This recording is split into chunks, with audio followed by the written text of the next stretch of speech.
Welcome to Defending Digital. I'm Chad Warner.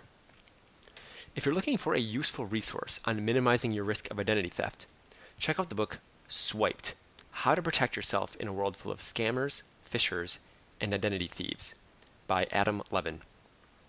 I'd like to share my summary of the book with you. I do also encourage you to read this book for yourself. So here's my summary. This book is a useful resource on minimizing your risk of identity theft. It covers both theory and practice, teaching you how to have a security and privacy mindset, and also giving specific protective steps to take, online and offline. Unfortunately, it is repetitive, giving the same advice multiple times. Levin says, quote, "Identity theft cannot be prevented, but it can be contained. Be paranoid, be ready," end quote. In other words, although you can't prevent identity theft, you can reduce your risk and minimize the damage if it occurs. He frequently cites the nonprofit Identity Theft Resource Center. Levin walks through his 3 M's framework. 1. Minimize risk of exposure. 2. Monitor accounts. 3. Manage damage. So here are my notes from the book, divided up by part and chapter. Part 1. An overview of the problem. What's in a name and a number? Anonymous data doesn't provide as much privacy as you think. Science magazine reported a study that connected specific people to specific purchases from this publicly available anonymized data. Receipt, Instagram post, tweet or Facebook post about recent purchase, or favorite restaurant. Swiping happens. If you get a message asking you to call, independently confirm the phone number to ensure that the number belongs to the party you think it belongs to. Don't use the same usernames and passwords on multiple websites. Disable Geo-Tagging on camera and photos. Don't use free Wi-Fi for sensitive data without confirming it's the right network and secure. Part 2. The basics of what you can do. Understanding the problem is the solution. A minor whose identity is stolen can suffer from bad credit or other problems later in life. Identity theft victims can be arrested for crimes they didn't commit, or be added to no-fly lists, or be denied employment, or suffer health problems due to corrupted health records. The conclusion of the Science magazine report referenced earlier: the more time you spend on social media, the greater your vulnerability to hacking. Every piece of data you share increases your attack surface. The 3 M's. 1. Minimize risk of exposure. 2. Monitor accounts. 3. Manage damage. Minimize risk of exposure. Don't share too much info with people you don't know, online or offline. Use long, strong passwords. Secure all devices through settings and anti-malware software. Use two-factor authentication whenever possible. Shred documents that contain personally identifiable information, PII, or sensitive data. Don't carry anyone's social security cards. Don't carry your Medicare card if you can help it. Limit the number of credit and debit cards you carry. Don't use simple or easily guessable PINs. Don't send usernames, passwords, or personally identifiable information by email or other insecure messages. Use a separate email account for online shopping.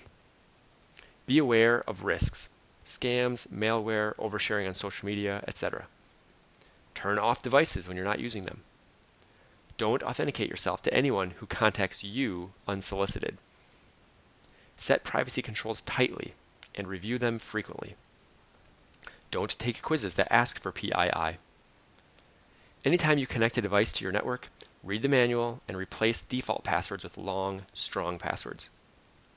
Securely store all documents containing PII. Shred them when you no longer need them. Destroy any hard drives that you no longer use. Or, this is just my note, securely wipe them. Shred protocols from the Identity Theft Resource Center, ITRC. S. Strengthen passwords. H. Handle PII with care. R. Read credit reports annually. E. Empty your purse and wallet. D. Discuss these tips with friends. No company can prevent identity theft. To learn about choosing an identity theft service provider, see idtheftinfo.org. So the next M is monitor accounts. Regularly check credit reports from all 3 credit bureaus via annualcreditreport.com. Space them out throughout the year, and consider paying for more frequent credit reports from one or all 3 credit bureaus. Enroll in transactional notification programs, which may be free through your bank, credit union, or credit card issuers. Enroll in programs that give access to credit score at least monthly. Consider subscribing to credit and fraud monitoring services, and set notifications as appropriate. Consider those that provide recovery services as well as monitoring. Check credit card and bank transactions daily so you can catch fraud quickly. Consider setting fraud alerts through credit bureaus, Equifax, Experian, TransUnion. Monitor the credit of your children. Freeze your credit with each credit bureau. The last M, manage damage. Consider cyber liability, identity protection, and/or identity theft damage control, which may be offered by your insurance carrier, financial services provider, or employer. Hackers go after the weakest target. Keep increasing your security to distance yourself from the weak targets. Part 3, the many types of identity theft. Spies in your home, how the Internet of Things may violate your privacy, threaten your security, and ruin your credit. Consider dumb appliances and devices to reduce the risk of smart ones. Voice assistants, such as Siri, smart speakers, such as Amazon Echo, and audio messaging apps, such as Facebook Messenger, can theoretically allow hackers to listen to you. A taxing situation. Ignore calls and emails from the IRS. The IRS never initiates contact by phone or email. They only initiate contact through the U.S. mail. If in doubt, call the IRS at 800-829-1040. If you're a victim of identity theft, file a report with the local police, file a complaint at identitytheft.gov, or call the FTC at 877-438-4338. Place a fraud alert with one of the 3 credit bureaus. Consider a credit monitoring service. Close fraudulent accounts. Contact the IRS and complete Form 14039. If the IRS does not reply, call them at 800-908-4490. It's a hard knock life. Child identity theft. More than 10% of all foster children are victims of identity theft. May the farce be with you. Social media do's and don'ts. Set social media settings to not tag you in posts by others until you approve them. How to minimize the damage of a Facebook hack. Change your name or use a nickname. Don't geotag photos. Don't add location to photos. Put a false birth date or at least the wrong year. Lock down your privacy settings to limit what people can see. And delete past posts that provide PII. From the chapter From Dangerous to Deadly on healthcare scams and medical identity theft. Don't give medical offices info they don't truly need, such as your social security number, PII of family members, like names, birth dates, etc. Carefully check every explanation of benefits, EOB, for anything out of place. Ask to check your medical records whenever you see a doctor or specialist, and look for anything out of place. From the chapter Wanted, Dead or Alive, but it's easier if you're dead. Include post-mortem identity theft precautions in your estate planning, including granting power of attorney to a trusted family member. Have all post-mortem communications ready so all your family needs to do is send your death certificate to the appropriate parties. Signing up for identity theft protection that includes identity management and credit monitoring would be very helpful. Immediately after death is a time of great vulnerability because no one is paying attention to the credit and identity of the deceased. Part 4, Resources and Terms. From Appendix 1, Fraud Stories. If you get a call from any institution about a financial matter or information security, ask for a phone number and hang up. Then confirm the phone number is correct by checking the organization's website. Be wary of forming a relationship with someone who says they can't meet in person, talk on the phone, or have a video call. Be suspicious of someone who always has emergencies. Those are signs of a scam. What military personnel should do. Put active duty alert on your credit files. Grant power of attorney to a trusted spouse or loved one before you depart. Consider using an identity management service.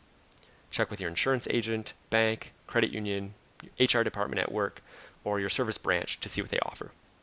Look for credit monitoring and resolution services. What the elderly and their children should do.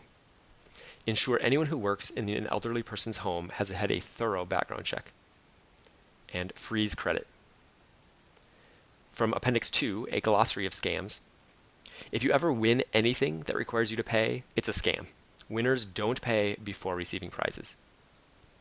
Report online fraud to the Internet Crime Complaint Center at ic3.gov. From Appendix 3, Identity Theft and the Deceased, Prevention and Victim Tips, you can see the Identity Theft and the Deceased, Prevention and Victim Tips ITRC Fact Sheet 117. That's online, and there's a link in the corresponding blog post. So further reading, I recommend that you read this book. Again, the title is Swiped: How to Protect Yourself in a World Full of Scammers, Phishers, and Identity Thieves by Adam Levin. And the resources page at defendingdigital.com also has this book and additional books on cybersecurity and privacy. So what should you do? Well, I recommend reading the book.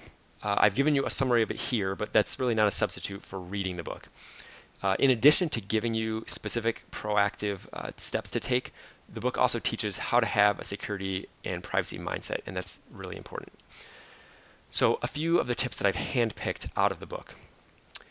If you get a message asking you to call, independently confirm the phone number to ensure the number belongs to the party you think it does. 2. Don't use the same usernames or passwords on multiple websites. 3. Disable Geo-Tagging on cameras and photos.